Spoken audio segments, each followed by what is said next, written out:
नमस्कार. दिनांक 12 मे. कथेचं शीर्षक आहे येथे देण्या घेण्याचा व्यापार नाही. एक तरुण मारवाडी महाराजांच्या सेवेत 3 वर्ष रमला. त्याच्या घरची पत्रे येऊनही तो घरी जाईना. अखेरीस बाप व चुलता समक्ष येऊन त्याला घेऊन गेले. जाताना काही प्रसाद मिळावा अशी विनवणी त्या मारवाड्याने करताच महाराज म्हणाले, येथे देण्या घेण्याचा व्यापार नाही, पाहिजे तर इथली हाडे घेऊन जा. त्या मारवाड्याने 3-4 मोठी हाडे बांधून घेतली. घरी जाईतो त्याचे सोने झाले होते. वजन करून पाहिले तर ते सोने 5 शेर भरले.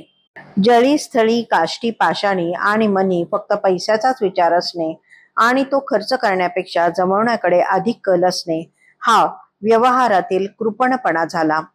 परमार्थात जीवाला कृपण म्हणतात, कारण तो फक्त कर्मफळाचा अधिकारी असतो व जन्मजन्मांतरे स्वीकारित राहतो. म्हणून कर्मे भोगून संपवण्यापेक्षा तो जन्मोजन्मी अधिक कर्म साठवीत राहतो. पण परमार्थ दृष्ट्या काही जीव असेही असतात की जे प्रपंचातील मोहविणाऱ्या हजारो गोष्टींकडे दुर्लक्ष करून फक्त एका आत्मज्ञानावर लक्ष केंद्रित करतात. हा जीवाचा एकांतिकपणा असतो. त्यालाही संकोच करणे अथवा कृपणपणा म्हणतात. कार्पण्य अथवा लीनता तीच बाह्य गोष्टींकडे धावणारे मन एका ब्रह्मवस्तूवर केंद्रित करणे हेच लीन होणे होय. कार्पण्य, कृपणता याचे असे अनेक अर्थ आहेत. या कथेतील तरुण मारवाडी ही अशाच परमार्थात लीन झालेला जीव आहे. पण तो मुमुक्षु आहे म्हणून घराकडे म्हणजे प्रपंचाकडे जाण्यास तयार नाही. त्याला आलेली पत्रे म्हणजे आप्तगोतांनी त्याला प्रपंचाकडे वळवण्यासाठी केलेले प्रयत्नच होते.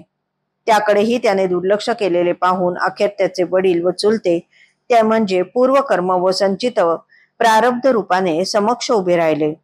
या जीवाने प्रथम प्रपंच करावा असे ते सद्गुरूंना विनवू लागले.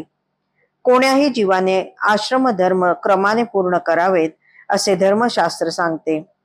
तेच जीवाच्या हिताचे असल्याने सद्गुरूही त्यात ढवळाढवळ करीत नाहीत. आता प्रपंच करणे चुकत नाही असे दिसताच जीव प्रपंचाकडे जाण्यास तयार होतो, पण जाताना सद्गुरूकडून काही प्रसाद मिळावा अशी याचना करतो. परंतु सद्गुरूंची सेवा ही निष्काम असल्याने तेथे अशी अपेक्षा याचना करणे बरोबर नसते. म्हणूनच येथे देण्या घेण्याचा व्यापार नाही असे महाराजांनी त्याला बजावले. त्याचवेळी हा जीव पूर्ण निष्काम झालेला नाही हेही त्यांनी जाणले होते. त्यासाठीच त्याला प्रपंच करून देणे आवश्यक होते. जीवाने प्रसादाची अपेक्षा ठेवून याची याचना केली होती. सगुण अथवा सकाम उपासनेत भक्ती तितकी प्राप्ती हा न्याय असतो. म्हणूनच जीवाच्या ऐहिक सुखासाठी व भल्यासाठी सद्गुरू त्याला प्रसाद देतातही त्याला नाव उमेद करीत नाहीत. पण हे ऐहिक सुख नाशवंत आहे याची जाणीवही त्याला आपल्या वैशिष्ट्यपूर्ण संकेताने देतात. पाहिजे असल्यास इथली हाडे घेऊन जा असे ते म्हणतात. त्यातच हा संकेत दडलेला आहे.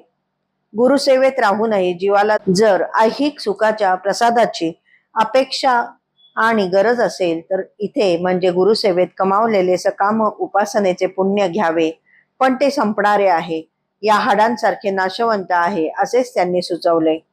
सकाम जीव ते धन घेऊन प्रपंचात परत जातो व सुखाने राहतो, पण तेथेही त्याचा मुमुक्षुपण संपलेले नाही की त्याने ते सोडलेले नाही.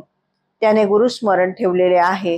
त्यामुळे तो कृतज्ञता व्यक्त करण्यासाठी प्रपंचातून वेळ काढून गुरुकडे येतो व अल्पमती शक्तीनुसार दक्षिणा देऊन अंतः कारणासहित दशेंद्रिये म्हणजे 5-10 तोळे सोने गुरुचरणी अर्पण करतो.